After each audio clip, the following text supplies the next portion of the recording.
No. Only public here, I think. Yeah. Looking for any other public, but I don't see anybody else. So, No. then we'll go ahead and move on to the meeting minutes from July and August. There's a motion to approve those. I move approval of the July 21st, 2020 draft meeting minutes as presented.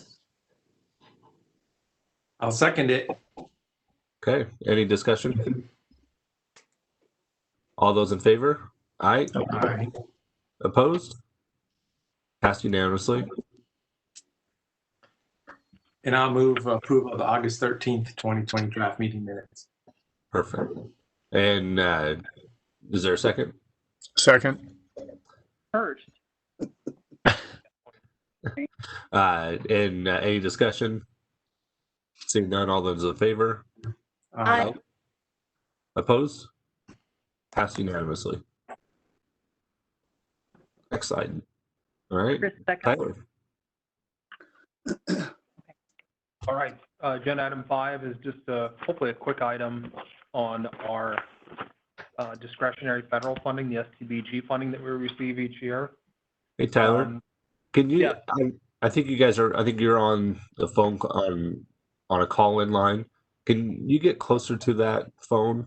Or you're a little quiet. Can you hear me a little bit better now?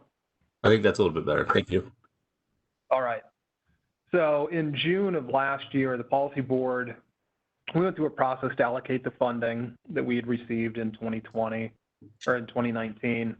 And at that time, when the board voted, you left approximately $110,000 in reserve. And so what I'm asking today is, because at our last meeting, we finalized the process, an application process to allocate, a percentage of those STBG funds. And so the question I had for the board is, do we want to fold that $110,000 into into the current application process, or do we want to hold those funds in reserve? And a little bit further down the slide, you can see that I just put in towards the bottom. If we include it in the current process, obviously that'll increase the available funding for projects and/or programs. If we hold it in reserve, we'll be able to maintain that small reserve for last-minute priority projects, programs, or planning needs, and we could use it to, close a funding gap if something popped up like that, over the next year or two. And so, just seeking some direction today from the policy board on what to do with that $110,000. Any comment or input for Tyler? I have a question, please. So have we got money in the current application process, and how much? We do have funding in that current process. And the number, I'm thinking I'd have to ask, I wish Andrea's not here today. It's over $300,000, I believe. Yeah, for a four-year period. So it's about a little under 100,000 each year is allocated towards the application process. Hey, Tyler, this is David Abbas. Hi, everybody. Good afternoon now, I guess, by 9 minutes. Hey, this may have changed, but what was shown on the website, it was a 4-year funding cycle, 2021 to 2024. And it looked like the total funding projections for the application program was a total of $770,000, broken down with $230,000 the first year, and then $180,000 each year from 22 to 24. Does that sound accurate? Thank you, David. I just didn't have that in front of me. That sounds accurate. I think what we may have done, why that first year is larger, I think I said Andrea's on vacation, so I can't ask her, but I think for purposes of just getting the application open, we assume that this 110 would get rolled into that first year, and that's why that first year is probably higher. And we can easily, depending on what the board wants to do, if we want to continue to hold these funds in reserve, we would just simply reduce that first year amount of funding that's available to reflect the actual number, not this addition of 110,000. Tyler, this is the funding that, or the reserve amount that we put aside, not knowing what future years would look like, right? So that way, if there was a dip in funding for the federal government in the next year or two because of COVID, that we could still keep staff on and do those kind of things with it. Is that where this money is coming from? No, actually, we had Okay. When we went through our budgeting process, the board opted to set aside a small part of our operational funding into reserve.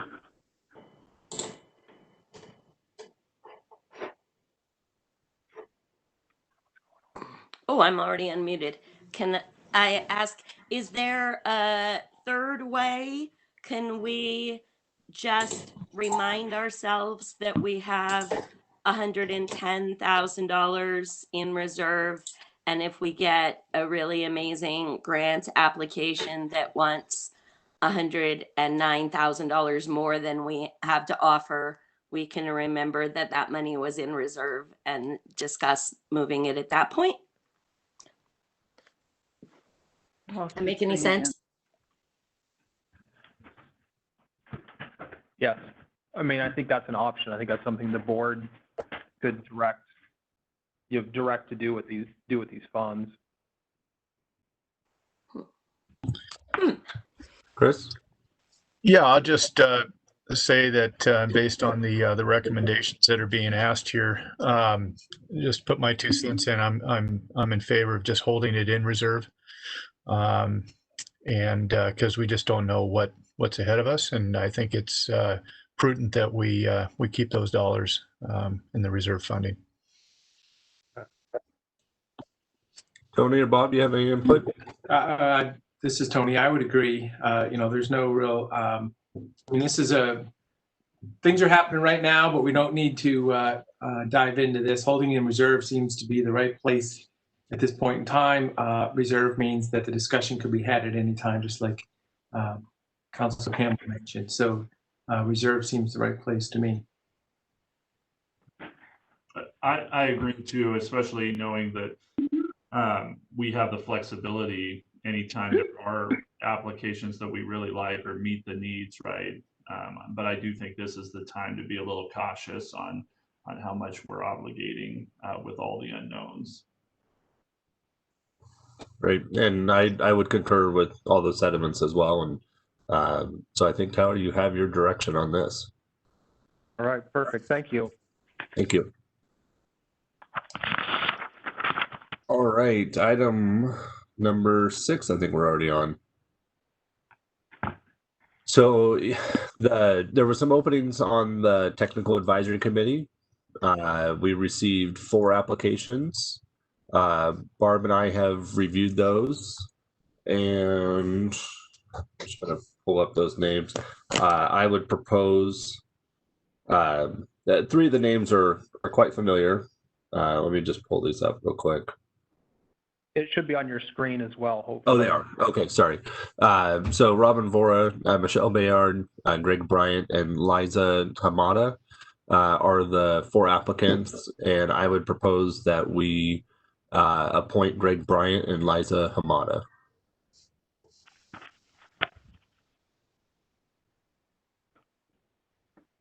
Barb, do you have any comments or want to add anything to that? No, just that we had 4 excellent applications, and the 3 we're familiar with because they have been working with us, alongside us, either on this technical advisory committee or just as citizens. But I would love to get a fresh perspective from someone, and that's Liza. We haven't heard from her before, and I just know that I think these these 4 applications are typical, that we usually do get more men than women applying just across the board, and council, that's true also. And so for that reason as well, I'd like to see a woman on that committee. And so, yeah, I think Liza and Greg Bryant would do an excellent job. I think any of the 4 would do an excellent job, but I think how about we mix it up a little bit and bring in some fresh perspective. Barb, you want to make a motion? Absolutely. I move for the approval of Greg Bryant. Ooh, do we know which one we want for which? I'm going to say Greg Bryant to serve a 2-year term on the TAC, and Liza Hamada to serve a 3-year term on the TAC. Question. Yeah, is there a second? I'll second that as your recommendations that you both agree upon. Okay, and discussion, Chris. Yeah, I just to what Barb just noted in the language, is Liza aware of the 3-year term on TAC? It just seemed as though that that wasn't. It didn't come across as that if that was known. How did we advertise? In the application process, it was stated that there would be 1 2-year term and 1 3-year term. There wasn't anything that said, indicate your preference in the application process.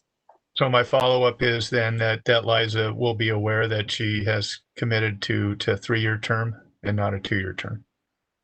That was discussed during the interview process. We didn't do in-person interviews for this, but when she it was advertised that way. I think if she chose, if she has a problem with the 3 years, would prefer 2. I think we can cross that bridge when it happens, and we can discuss with Greg. Greg actually, I think, is on the call, so if he wants to let us know his preference or not, if it turns out that way that she would prefer a 2-year term, then we can chat with Greg about doing the 3-year term if that's an issue.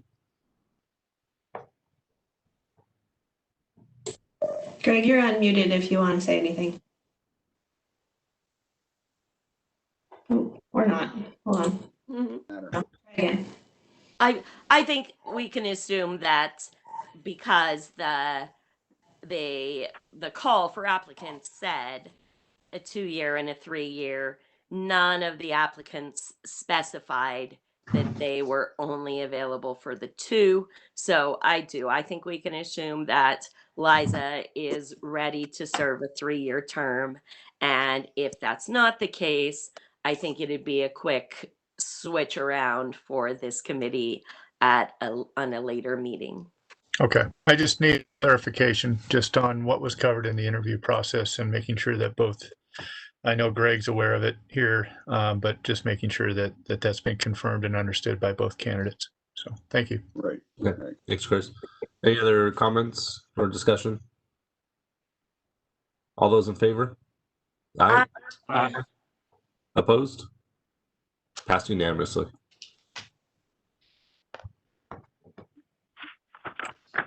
Item number 7, Tyler and Hovey. CET software funding support. So I'll walk through this, and then I'll just have Hovey back me up if I miss anything.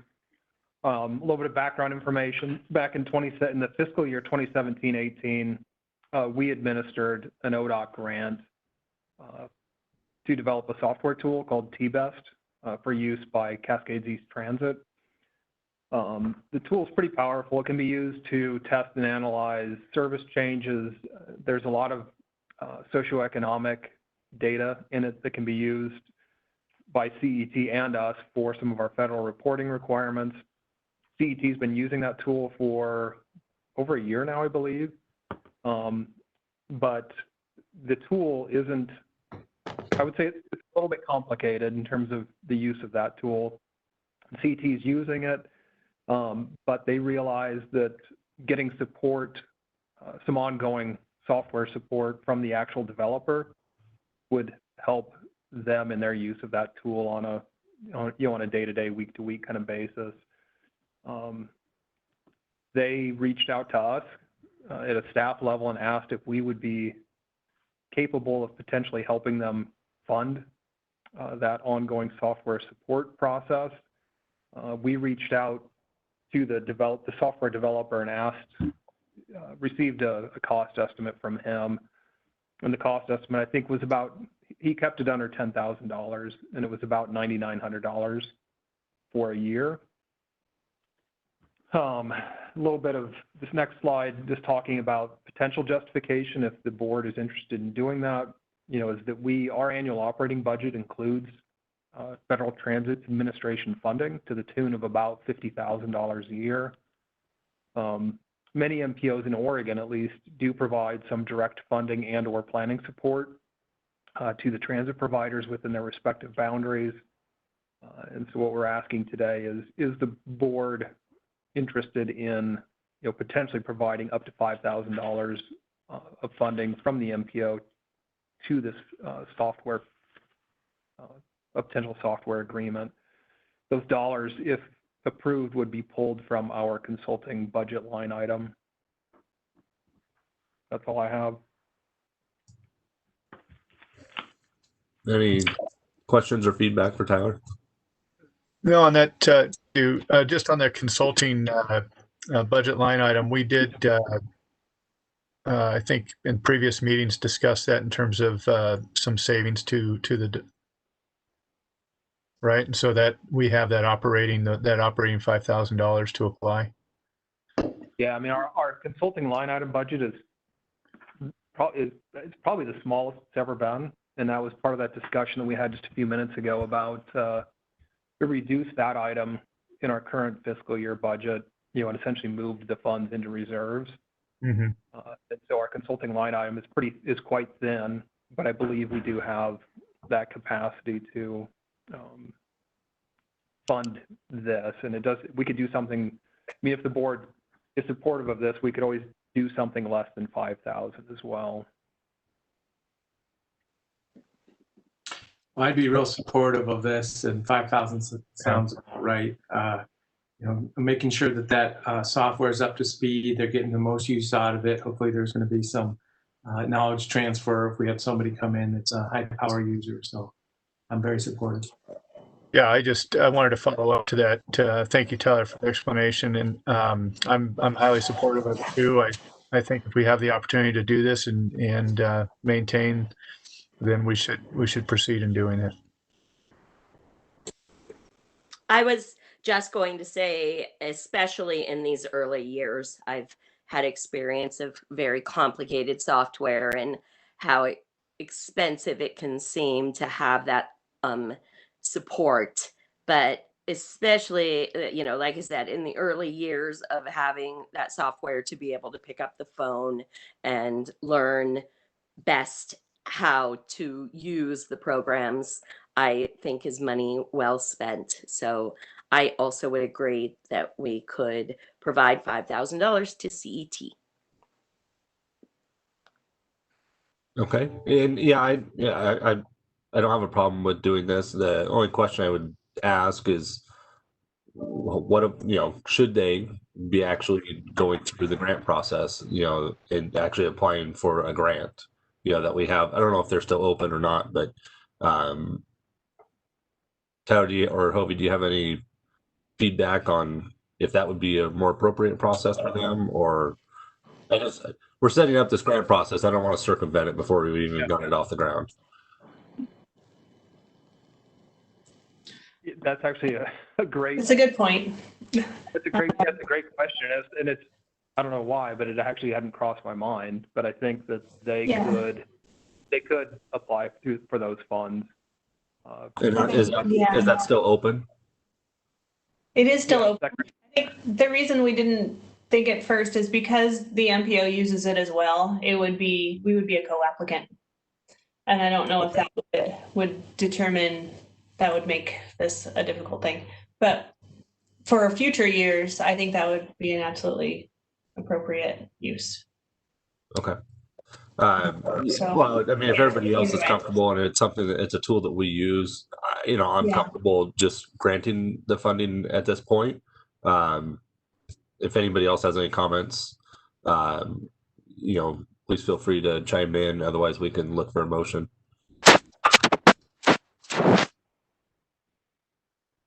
Or do you need a motion? I guess would be the other question. Spending money. Yeah, Yeah, I think it would be, sure. it'd be useful Okay. for budgeting.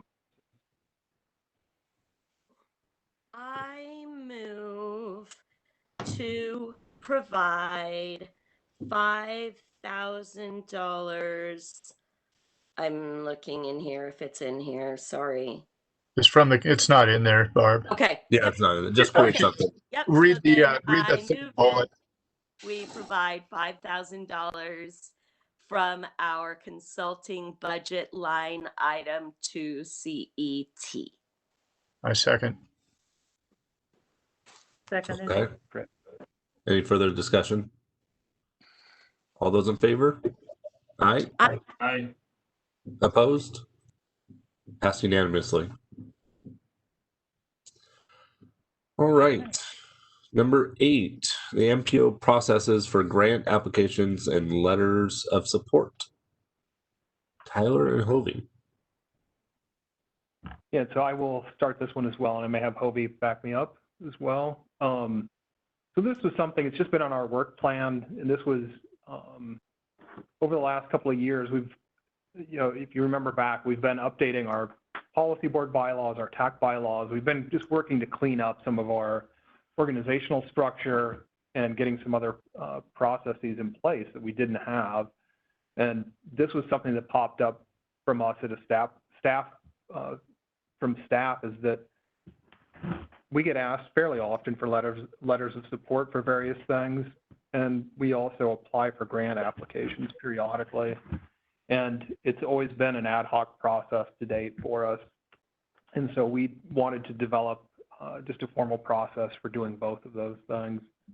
And so the first one, the easy one, I hope, is in your packet, there was in attachment B, we put together a draft letters of support guidelines, and we modeled that off of the City of Bend's process.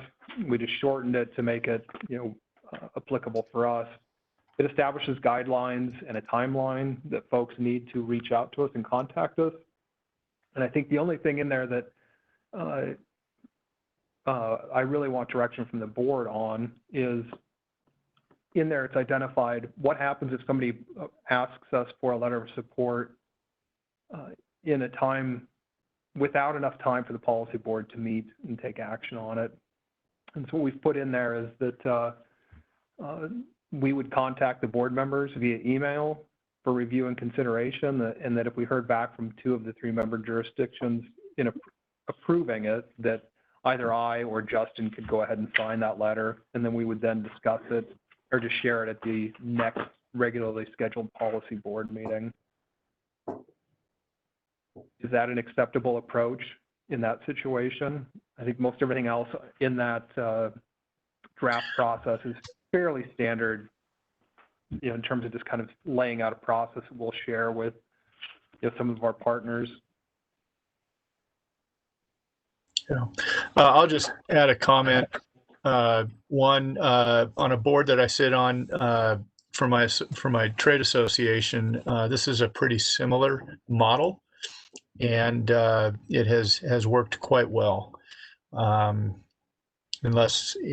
Unless there's other input from the board on this call today, I just wanted to provide that input that it's in practice with the one that I'm on, and we've seen some good results with it. Barb, Tony, Bob, you have any comments? This is Tony. Being able to sign as the vice chair may be an opportunity, and I'm just pointing out that we could turn a letter around pretty quick. And if it was the other way around, I'd be happy to have a vice chair sign it too. So I don't know if you want to have that third option, or how that might work, or Yeah. And I'm comfortable with this either way too. Yeah, Tony, that's a good point. Actually, we have 2 signatures on what we do. Yeah, okay. As I say, I know I could turn something around pretty quick if that came around to between. Yeah, I mean, I think if it's done electronically like this, I think it'd be pretty easy for us to just modify that language and say that we could have the chair or vice chair sign it, because we can get an electronic copy to you, have you sign it, and then scan it and just send it back. Yeah. Yep. I would move forward with that. Yep, I think it's a good idea in general to just, have a process and have all the applications be the same.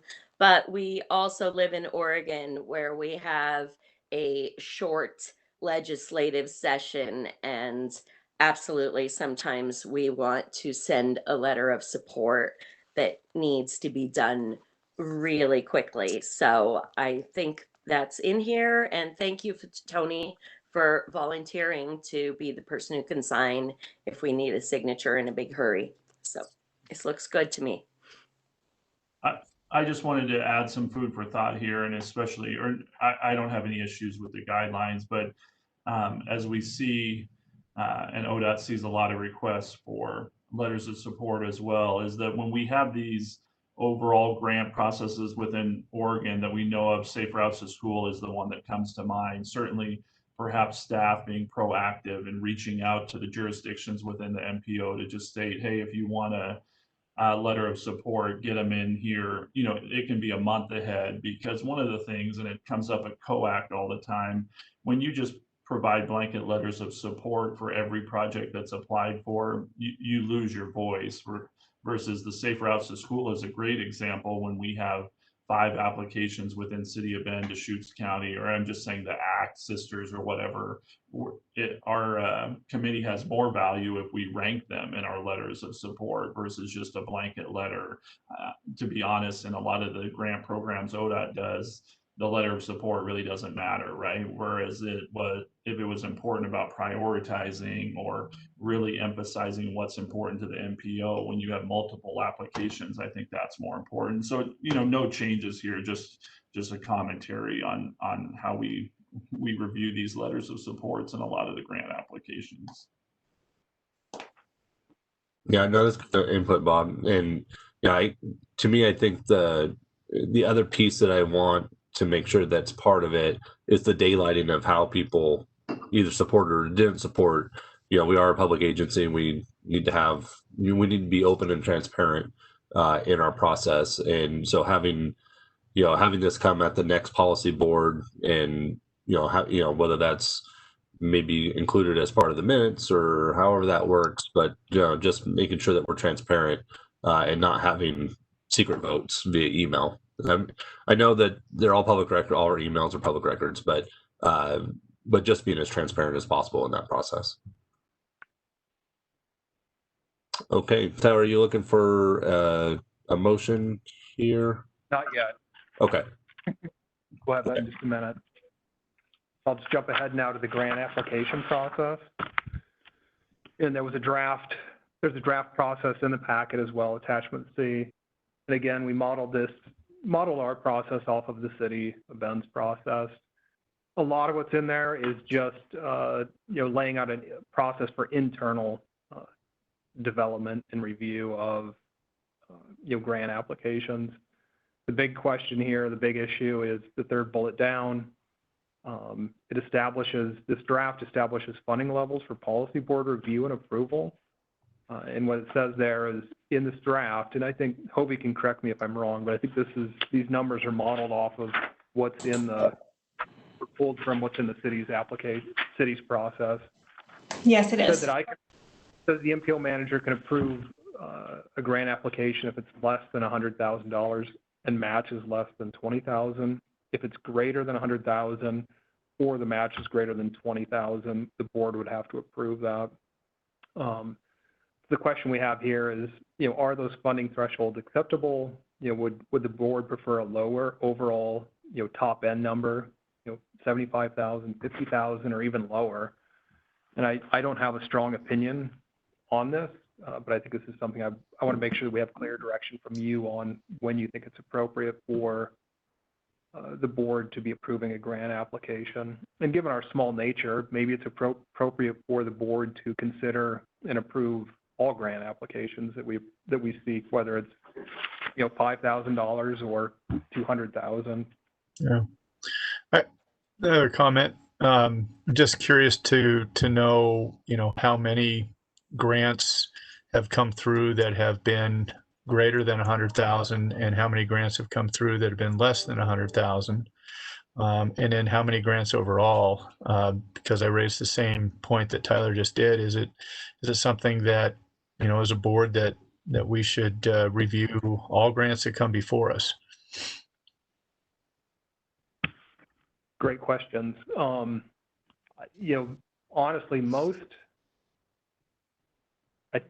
any of our larger grants that we've received, which haven't been very many, we haven't sought out that many. Typically, they've been grants. We've had a couple of grants through the state, through their Transportation and Growth Management Program, through ODOT's, it's called the TGM program. And the way those have operated, we have applied for them, but given the nature of that grant program, ODOT ultimately administers those grant funds, and so they don't come into us. I think in terms of the vast majority of grants that we have received have been under 100,000, and we have received, over the last decade, a lot of really small grants. We've applied for and worked with, particularly the city of Bend, to seek out safety-focused grants, and we've gotten a lot. I think, Hovey, correct me if I'm wrong, but we've gotten a lot of grants that were under 10, around 10,000 or maybe even less over time for various safety planning efforts and data collection efforts, and even purchase of some equipment. Yes, the typical grants, I would say, average between 10,000 and 25,000. That's the average. There's some larger grants out there, but the bulk of them are under 25,000. Okay, thank you. And then my follow-up is, what's the genesis behind this, of having these approvals? Mostly, I can address that. It's an internal process at this point because we work under the city. We have the finance department for the city, and we use their approval process. But when we apply for a grant, we don't go to the city council to get that reviewed through a consent agenda item like anyone else in the department. It still gets reviewed by our finance department and Tyler, but it doesn't have that overarching review. So I think that is where we're trying to build in a process to make sure you all see what we're applying for. Okay, thank you. It feels, based on just the information right now, that I feel that the board should have visibility into all grants that come before you for review and approval and questioning. It doesn't seem like there's a tremendous amount of those that, from what I'm learning, that comes before us. So I'm not sure if I'm really in favor of this right now, but open to be persuaded by others on the board. I think this is Tyler. I think one of the things we could do is just make it so that we change the language in that process so that all grant applications come before the board for review and approval. Okay. I'd be open to others' input or feedback on this too. And TGM, Transportation Growth Management, was mentioned. That's kind of a competition where our community development department, some kind of land use planning projects end up in that category also. So that would mean that, just like Bob Townsend already mentioned, we don't want to be supporting grants from all these organizations we're coming from and then watering down our clarity on our priority. So that's just the TGM specifically. So some of these other grants wouldn't be any kind of a competition locally, possibly. But yeah, I don't see a downside in reviewing them. Tyler can get these in the meeting information pretty quick so we know what's going on. Mm-hmm. Thanks, Tony. I will just, so when I looked at the agenda, I will tell you, it took me a while to figure out what we were talking about, just because earlier in the agenda, we were talking about the process for when we are the grantors and we are the ones giving money. But in this case, we're the ones receiving the money. and these are Correct. grants that we are applying for. I I'm having a hard time thinking of a grant that we wouldn't apply for. That to me is, and I am absolutely fine with absolutely get all of this on paper and, elevate our level of transparency. But as far as when we're the ones receiving money, I think that in general, we're supportive. And so I think that match number is the important one there, where in order to get a grant, we have to kick in our own money. And so I do think that, especially if there is a match involved, we should also be involved to approve that. Those are my Yeah. comments. It's great feedback, Barb. Yeah, how many of the grants actually require a match, and then what's the typical percentage or dollar amount? I can answer that. So most federal grants are between a 20% match and a 11% match. Between 11 and 20% is typical match. If it's a federal funded project, then it's typically, we're looking for other local match sources that aren't the Bend MPO.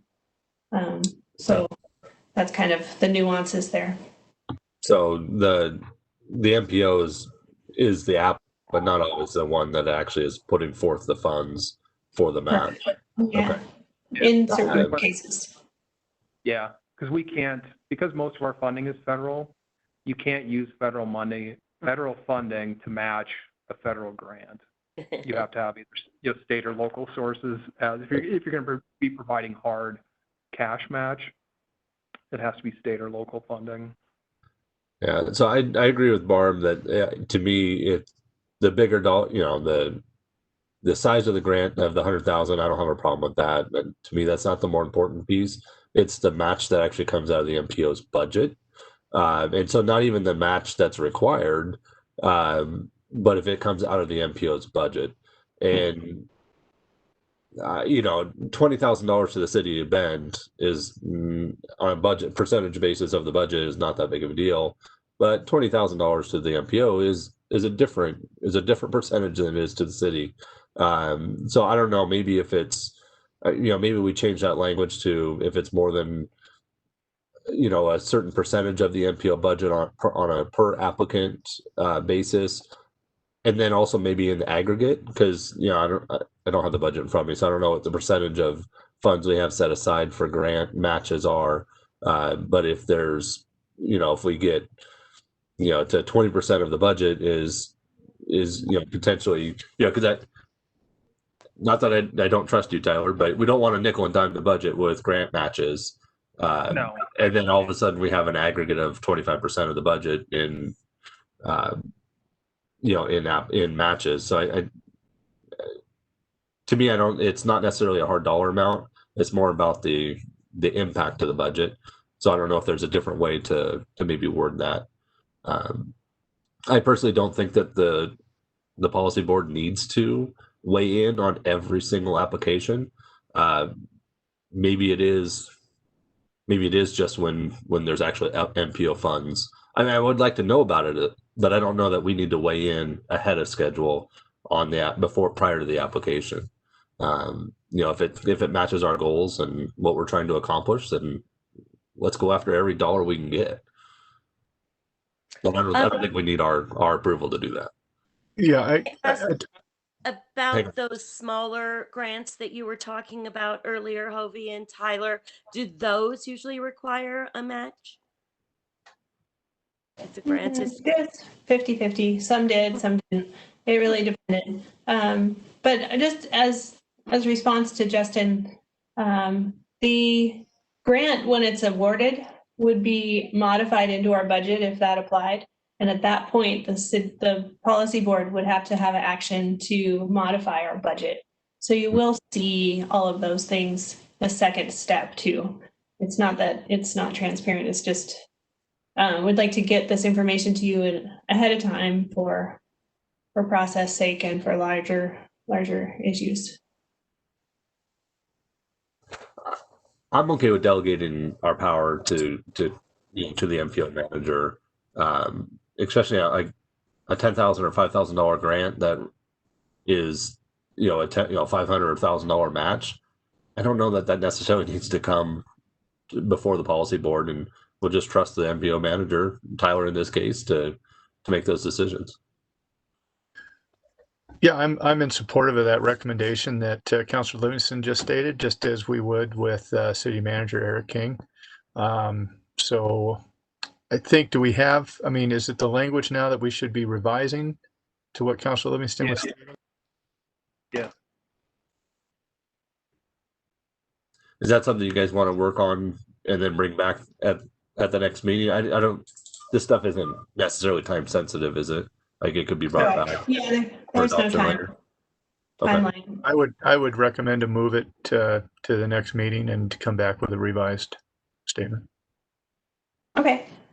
So if I'm just going to repeat, I'm going to change some of the funding level processes to just lower those, just to make that more comfortable. And then also for the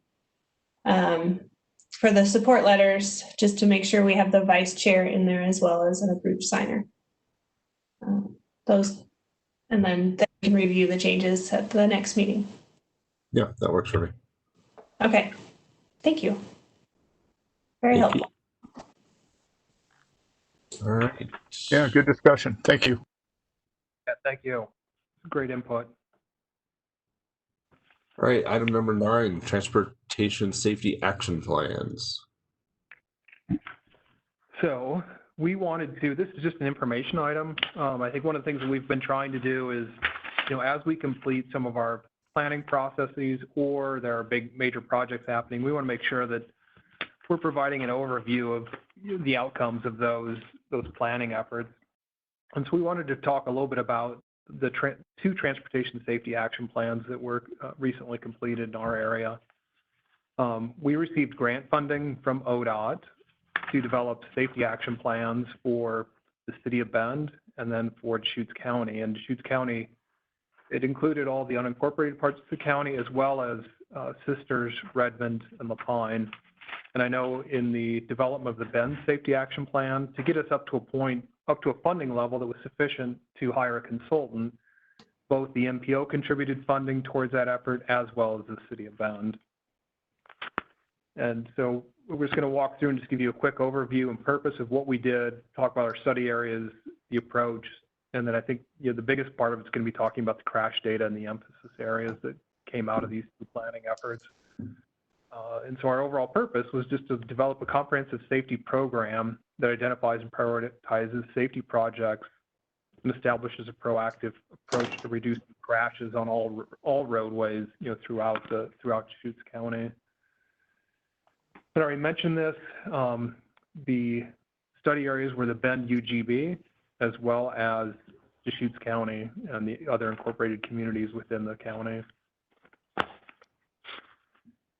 We really had a comprehensive approach on this, and we looked at what we call the 4 E's of safety. And so looking at engineering, hard fix solutions, emergency services, enforcement, and education. And I would point out that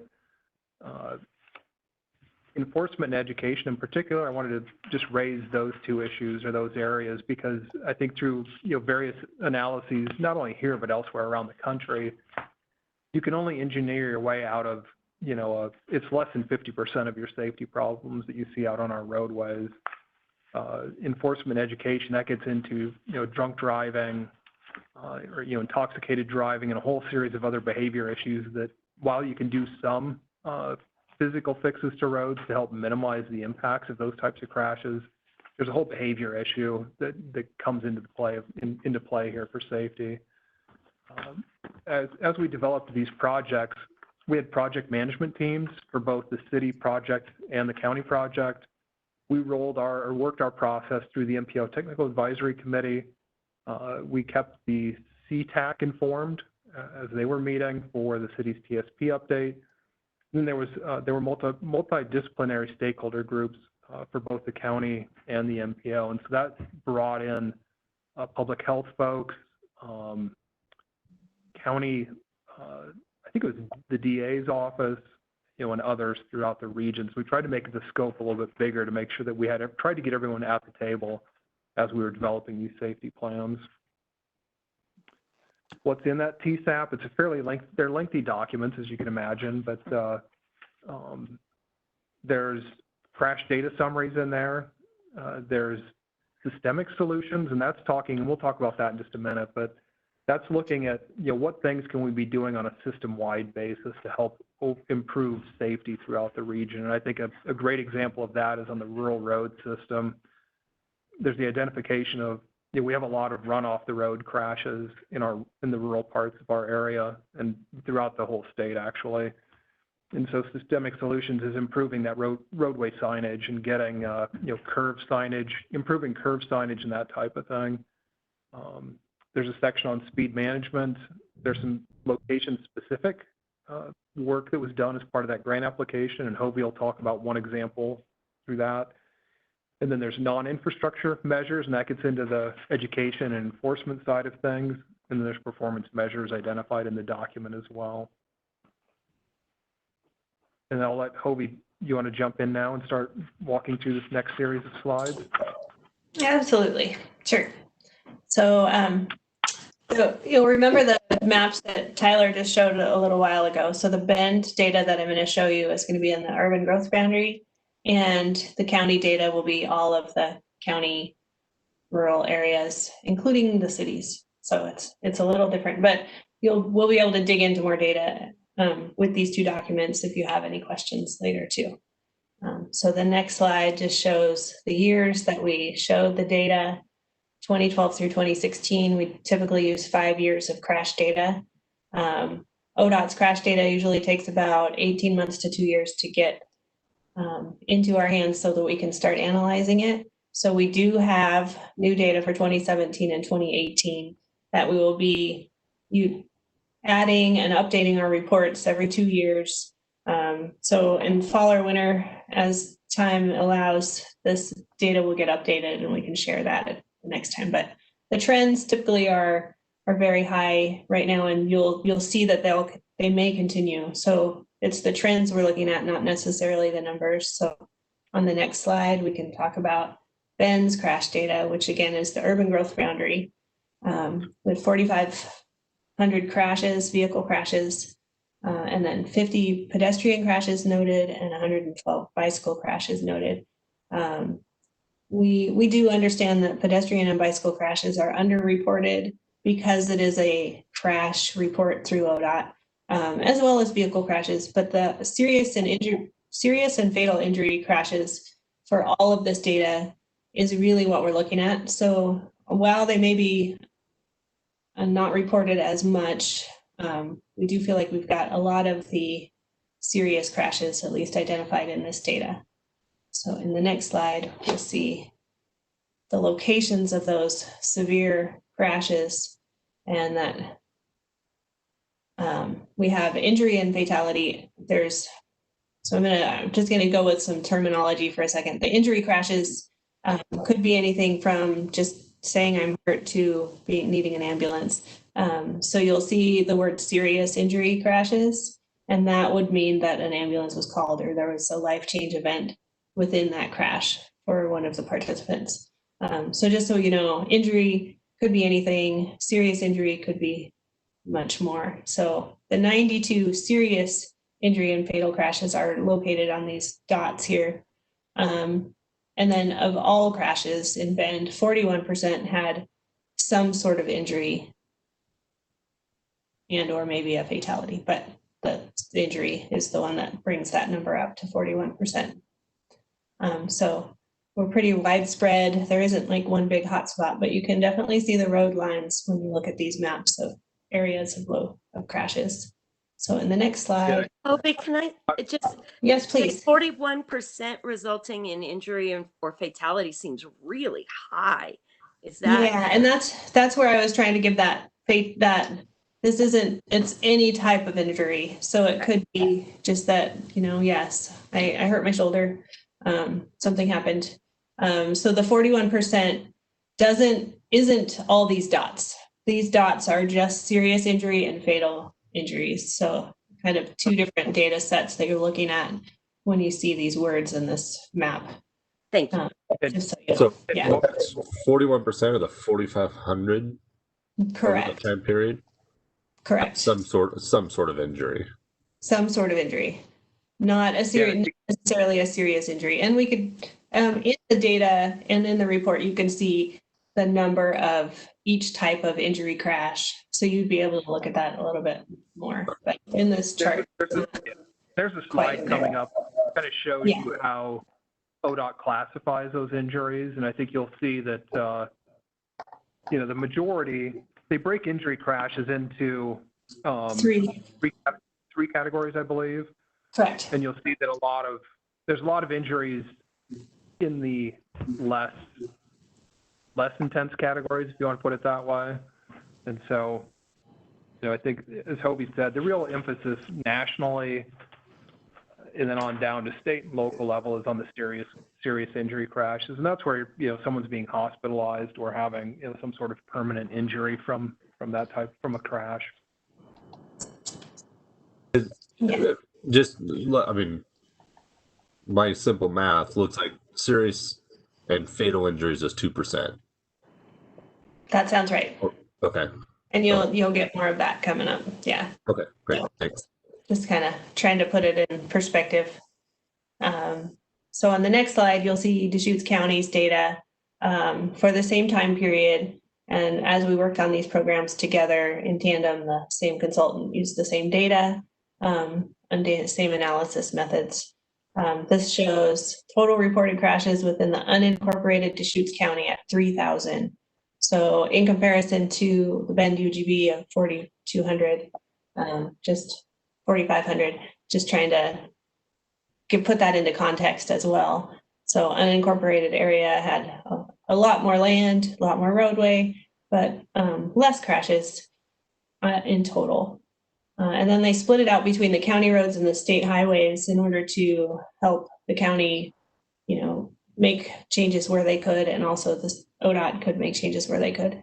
And then you'll see fatal and incapacitating, again, that same higher level injury crash is incapacitating in this report, and serious in another one. So I'm just trying to keep the language together for you. So on the next slide, you'll see the map of Deschutes County's data, and just shows, again, where we had 41% in Bend. This one is a little different. 44% of fatal and incapacitating crashes occurred on non-state roads. So not the major highways. These are on the small rural roads that Deschutes County has identified for crash mitigation. So, and then did they break out any questions? Did they break out the data by the incorporated areas of Redmond, Sisters, and the Pine, or did there are some data in the report? Yes, based on those cities as well. It's not in this report, just because for sake of time. Sure. But certainly, as questions come up, we can always dig into more crash analysis with this just group. Curious of the addition of unincorporated. Yeah. So you can see the dots in here, and there are separate charts and sections within the county's TSAP that have some data for each incorporated area in the city, and then Bend has their own report. So the previous slide or slides that showed like 3,000 something crashes. Correct. Does that include Redmond, Sisters, and the Pine, or is that? No, it does not. The true unincorporated Just areas. the true unincorporated areas. Okay. So there's definitely crash frequency in the urban areas is much higher than in the unincorporated areas. However, the crashes that do happen in the unincorporated areas tend to be more serious. At higher speeds. Yeah. Higher speeds, and you're going off the road typically, into a ditch, hitting it off, hitting fence posts, trees, whatever. Mm-hmm. So, all right. So we're going to dive in a little bit detail with Bend data now. This is bicycle crashes within Bend. So you'll see these are the categories of injury, A, B, and C. C being very minor, B being moderate injury, and A being a serious or incapacitating injury. So you'll see eight serious or fatal crashes within this time period in the Bend UGB. These locations show the crash sites of each one. And again, on the major roads, you don't see a lot of local issues for bikes. So going with those lower stress network that we're working on through the TSP is good and supportive of the data that we have here. And if we go to the next slide, I'll just kind of give you a severity index for the bicycles, again, with the 8 fatal and incapacitating during this time period, and then the other crashes as well. So we'll go to the next slide and talk about pedestrian crashes. Same thing. You can see this yellow shading is really a walk shed. It shows the quarter-mile walk area for these major roadways and the crashes and where that occurs. And then you'll see that there was 12 fatal or serious crashes in this time period for pedestrian activity. Most of these are on larger roads and its crossings, and we'll go into that just a little bit more. So next one shows more about the pedestrian and bicycles for Deschutes County. And this again is for all of Deschutes County. It looks like I was just trying to make sure. I don't have a note, so I'll make sure. I'll check into that. Pedestrian, we've got 4 non-state road crashes, bicycles, 15 non-state road crashes. And that per the county data, 75% of the bicycle crashes occurred on a non-state highway. So again, you're seeing a lot of this peripheral in the of the urban growth boundaries here and a little bit in Redmond, but mostly you'll see a lot of those in Bend and then along the highways in rural southern Deschutes County. So for the next slide, talk about motorcycle crashes, which is the other vulnerable user that we have in our population. We want to consider motorcycles really have a limited area of when they can ride, and they're 16% of the fatal or incapacitating crashes within Bend. And 85% of those had an injury or fatality. So whereas 41% of all crashes had a injury or fatality in the Bend area, 85% of motorcycles resulted in an injury or fatality. So visibility is an issue on speed, turning movements, rear end, and non-collision crashes, which means they ran off the road, were the common collision types within this user group.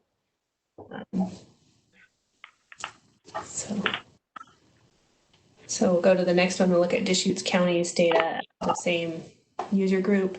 And again, you've got 20 crashes within this time period that had a fatal or serious injury. And I don't think we have those mapped, but that is in the report as well. So we're going to move on from user type to behavioral characteristics. And in those, you'll show we're going to look at alcohol and drug involved crashes. In those, 20% of the fatal and incapacitating crashes in Bend involved alcohol or drugs. So there is a high use of impaired driving in our area. We do have this data help support DUI grant overtime opportunities, as well as the potential to increase enforcement efforts within the traffic team, which the city of Bend seems to have a hard time keeping or growing the traffic team within Bend. So as we go through budgets, maybe bringing in some of this data would help to increase that presence within the city of Bend and also in Deschutes County, as they work very closely together. So, and in Deschutes County, on the Deschutes County facilities, you'll see this on Deschutes County facilities. This isn't state facilities. It shows 26% is the fatal or incapacitating share of drug and alcohol involved crashes, where in Bend it was 20%, so it's higher. And then again, looking at the whole plan, you can see where those are and how enforcement efforts could help with that. Then we're switching over to vulnerable users again. I got them in the wrong order, I guess. Oh, it's me. Bend younger drivers have 29% of the fatal and incapacitating crashes are drivers that are under 25. So helping to eliminate some risk within the urban area will help. Roundabouts always help any fatal or incapacitating crash. Being able to have clear intersection modes. So there's a lot of tools within this plan and the Deschutes County plan that show how you can reduce some of these crashes as we identify improvements in intersections. Using this will help with that as well. I'm going to start going a little bit faster so that we have enough time. And then vulnerable users for Deschutes County is the opposite end of the spectrum with the older drivers, where 13% of the crashes for fatal and incapacitating crashes were involved drivers 65 and over. So again, we're looking at two different user groups, one in the urban area, one in the rural area. So it makes sense just trying to find some ways to mitigate and make the roadways safer. So there are, when an error does happen, it doesn't result in a fatality or an incapacitating crash. So these small improvements will help. So with all that data, what the plans did was create an emphasis area. So on the next slide, Tyler, we can see those emphasis areas. And you'll note when I show these, you'll see Bend, you'll see the stars down here. That mean it was an emphasis area identified in both plans. So urban area or rural area. Roadway characteristics were lighting. So a lot of the crashes were in dark conditions. And then roadway, snow and ice, to a lesser extent for fatalities, but for magnitude of how many crashes happen, snow and ice. And then speeding and alcohol abuse and use for both behaviors in both areas. And then you'll see for Bend, it shows motorcycles, Bend and Deschutes County, motorcycles, pedestrians, bicycles, younger drivers. And then when we go to Deschutes County, we'll see that change to older drivers. And so in Deschutes County, the ones that you don't see is this roadway departure crash. Well, although we have some, because our roads are more dense, a lot of intersections that roadway departures don't happen as much as they do, and those do result in serious and fatal crashes. So with all that, the next thing we did with the plan was look at areas where we could create some concepts to help development and CIP processes as new development comes in and a new road needs to be realigned or something needs to be fixed. We could have something already ready for not necessarily a design, but a concept. So you'll see these again in the report. And the example I'm going to show you is US 97 and Powers Road. So on the next slide, you'll see the issues that we have: install a deceleration lane, realign the entrance ramp to reduce intersection skew and improve sight distance. And then evaluate additional illumination levels. So the lighting issues here. So deceleration lane here, deceleration lane here. Change what they meant by the skew is right now you have to stop at a stop sign and look to your left with very good mobility. to make sure that you can go. A lot of people don't think it's a stop, so there's a lot of rear end crashes here. And you'll see in the plan, actually, there's a crash diagram for all of these areas that have concepts that show the trends. And that's kind of what the engineers look for when they're trying to redesign an intersection. So we're trying to help that process along a little bit. And then I'm going to pause for just a minute. Greg Bryant, do you have a question? I see your hand up. I hadn't looked for a while, so it might be old. I'll just check. I'll unmute you. Maybe if it lets me. Go ahead. Okay. The only question I had was on the on those percentages of crashes. Yes. Is there any way to tell how many miles each one of those categories had moved? Because, you know, the older people probably don't travel as much as the younger people. So I was just wondering if it might be also just because it might be a thing of how many. Not by age group. I don't think we have data that shows by age group at this level anyways. But we could show averages or trends that show that. Okay, because I was just thinking that could be, you know, okay. might skew it one way or the other. Okay. Got it. Yeah. All right, so we're gonna go back to Powers Road. So with all these changes, the next steps, which is on the next slide, Tyler, is ODOT funding work to begin for this project and other work that could happen at other high crash locations.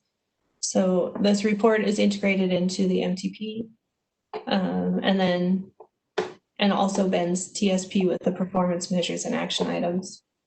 And I'm gonna let Tyler, if you're ready, to do the next one. But I'm hoping to really just keep this project going and update it every couple of years and tie it to the budget and the CIP process. And I'll just go back on that top bullet there. We applied for some grant funding from ODOT to work on some of the non-infrastructure parts of these two plans. And that was an application that we'll be utilizing those dollars for both Bend and Deschutes County. And we brought that before the board, that application, I don't know, maybe early to midsummer, I believe. So we reviewed that with you, and we're hoping to get that grant agreement in place fairly soon so that we can get started on that work. That would start, you know, probably, I mean, if we're lucky, we'll be moving on that in October of this year and then continuing through the end of September next year. And then just a couple of questions for the board.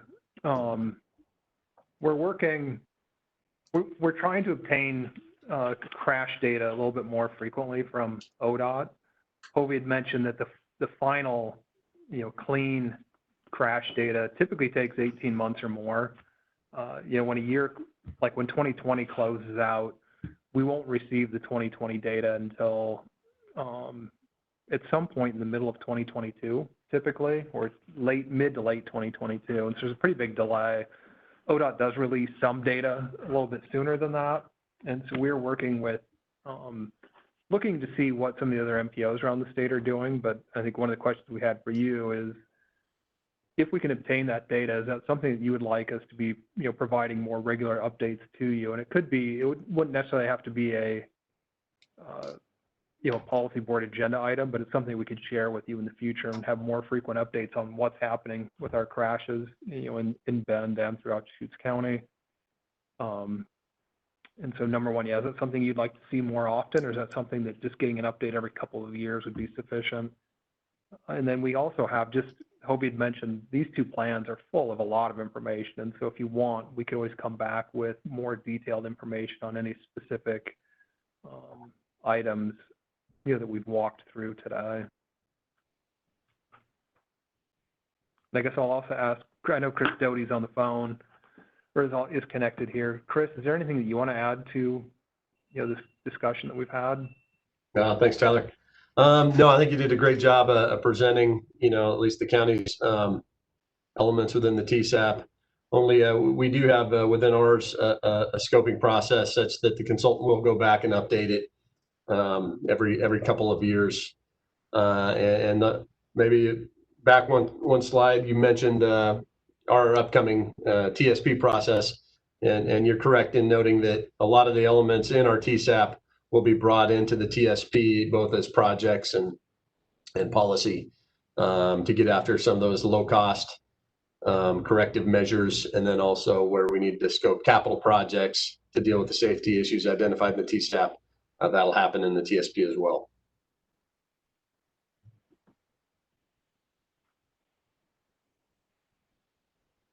I Board members? will start the bidding with annual updates.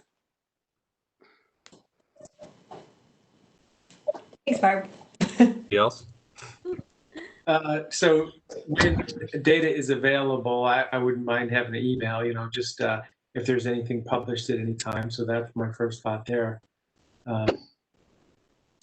And yeah, diving in to kind of more of the design choices that are out there would be interesting in future meetings, because that's something we can share with folks, and it's a learning process for me. Somebody says, oh yeah, did you hear about the bicycle, car accident or something? And say, oh, when that happens, this is how you evaluate it, design it for improvements. So just education. Mm-hmm. Absolutely. So Yeah. go ahead, Chris. No, I think annual updates would be sufficient. But to Tony's point, just want to say if there's any additional education information, I think it'd be prudent to bring that before us as well. Just don't want to be caught off guard, I mean, on those things. If something's coming down the pipeline, feel that it's really important that we all, review it and see it. It's more information, the better. Yeah, and so when if data only comes out, 18 months after the year has closed out, what data sets was part of this plan or this analysis? Yes. So this analysis was ODOT crash data. So we have updates between the 2017 and 2018 data that aren't incorporated into this. There's also another report that is not public, but it's a fatality report. Not a great thing to get in the email, but what it shows is fatalities, and I can show numbers. I wouldn't be able to share anything else, but it can show that sort of data. Just and that's, that could be every month on your agenda, as a informational item. Just so it's countywide. Here's how many fatalities there were.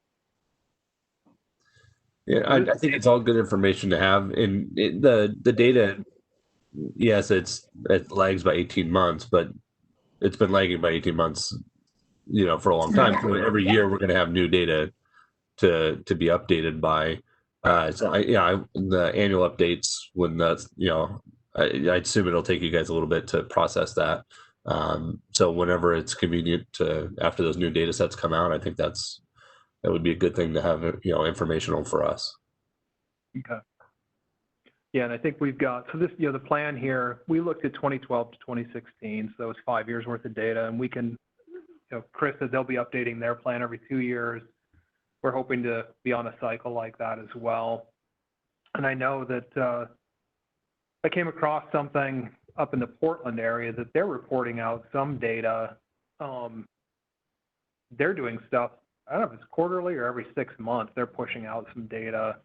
And so we're working with them up in the Portland area as well as ODOT to figure out, is there a way that we can obtain that data and have push out a summary like they do in the Portland area. I mean, it's very simple. It's just a 1 or 2 page summary that they're pushing out, fairly regularly up there in terms of serious injury and fatality crashes.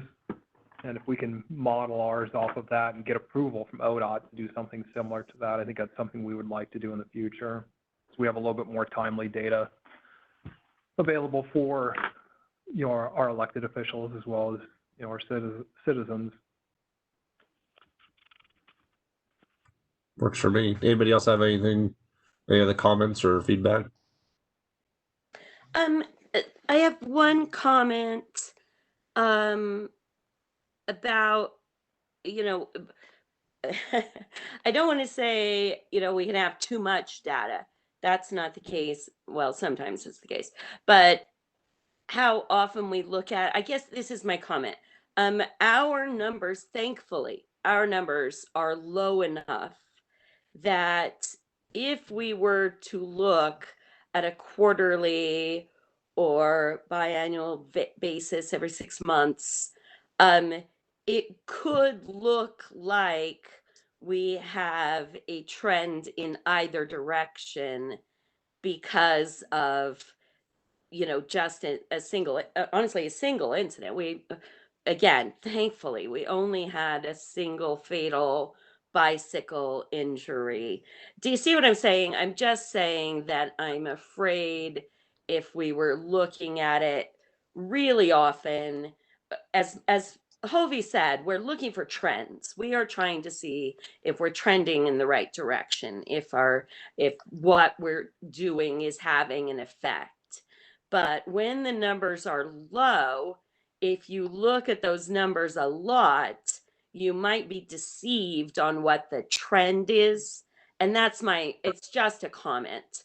And so I would say, yeah, sure, if there's new data that has come out that might be interesting, but I would hesitate to schedule more than a once a year look at the data. I would agree. Oh, thanks. Yeah, and just kind of in agreement with that, but also just to supplement that, when we do have a fatality or a serious injury incident, those crashes are investigated immediately, and so we don't wait around. Most agencies do that. We don't wait around for data reports to come out a year and a half later. Those things are tried, at least attempted to be dealt with sooner rather than later in terms of any fixes that could take place immediately. So if that gives you more comfort in a longer period between reviews. Could I throw in another, Hovey? So early on, you said that, was it just half of accidents might be prevented with engineering, and in my mind, well, they could all be prevented with engineering. It's just the money that we don't have to do all of the engineering for, all of the things that it would take to actually be approaching zero just with engineering. What would you say to that comment? Yeah, so I agree. We can't engineer our way out of everything.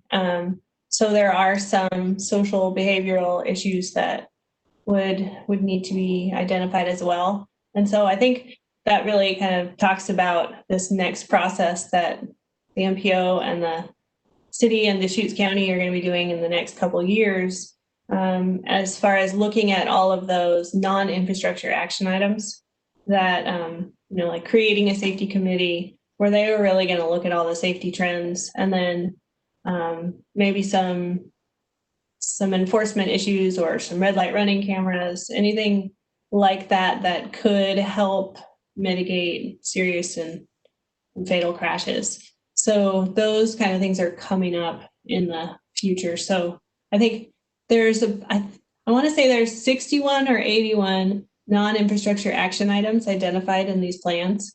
So we've got our work cut out for us. We'll be starting soon. Yeah. Thank you. Just to add on to that, I mean, that's the most important aspect of these TSAPs. It's not the capital improvement items, right? You can see it from the purple dots. They're so random. We're very good at, if there was 10 dots at an intersection, engineering those out, but not just because of our budget, but driver education and obviously substance abuse. You saw the number there too. Those are generally not preventable. Those are behavioral issues that really just as ODOT looks at how we're managing our falling budgets and things like that, and the city looks at projects as well. It's how can we make these systemic improvements with driver education and other things beyond the engineering controls. And I think that's what the TSAPs really generate. And why, crash data is important, but you can see as a whole, the data it's going to be varying across the city at different locations, and certainly certain corridors are going to have more, especially from a bike ped standpoint, but it's really those other factors that are not capital improvements that we really need to capitalize on. Thanks, Bob. Yeah, I think of the, shortly within weeks, I think it was, of the 15th Street roundabout at where Murphy eventually will connect. There was a drunk driver that went into the roundabout backwards. Like, Right. how do you engineer that? And so, to me, the drunk driving numbers are way, way, way too high. And however we can address that, and that's a cultural change. And I would have thought that people would have learned by now that you don't drink and drive or drive intoxicated on anything. But clearly it's still happening, and far too frequently in our community. Well, I think kind of along that line too, I think that we haven't dug into for the pedestrian crashes. I think if you dug into the socioeconomic data of some of the people that have been involved in those crashes, that you would see that quite a few of the people that have been killed on our roadways, quite a few of the pedestrians have been killed, have been either homeless people or very, very low income people. And so there's a whole public outreach education kind of piece we need to be working with, like Deschutes County Public Health and others on, to work on that issue, because that's something that we can't we can't really engineer our way out of that either, when you have some of the types of crashes happening that we've been seeing over the last few years. Yeah, no, I think that's a good comment, Tyler. Anybody else? Okay, well, I think we're done with that one then. Other business? The staff or any of the policy board members have anything? All right, public comment. Greg, here's your last chance. So I think, is Greg the only public comment, or do we have anybody else on the phone? No, I've got David Abbas, David Amerton. Anybody else want to speak up? We are good. Nobody's raising their hands. Lydia's going to jump off. She is our finance liaison, and that's all I've got for comments. This is David Abbas. I just want to say thanks, everybody. I'm going to step off as well for a 1:30. Thank you, David. Thanks, David. Okay, next policy board meeting will be October 20th at 12 o'clock. We'll look forward to seeing you all then. Is there a motion to adjourn? Bob? Move to adjourn. I'd be second. That's all. Oh, is that? I see. Okay. Barb made the agenda. That's amazing. I was gonna say that's hilarious, you guys. We try. That's all, Tyler. Thank you. Not surprising, though. I mean, it's a given. Yeah. When you're not here, Barb, we don't know how to adjourn. I know, that'd be bad if she wasn't here.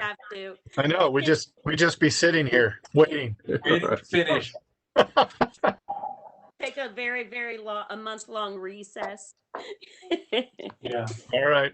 It's good to see you all. Have a great day. We're adjourned. Take care Everybody have a out good there. afternoon. Bye-bye. Try not Thank to you. breathe. Yeah.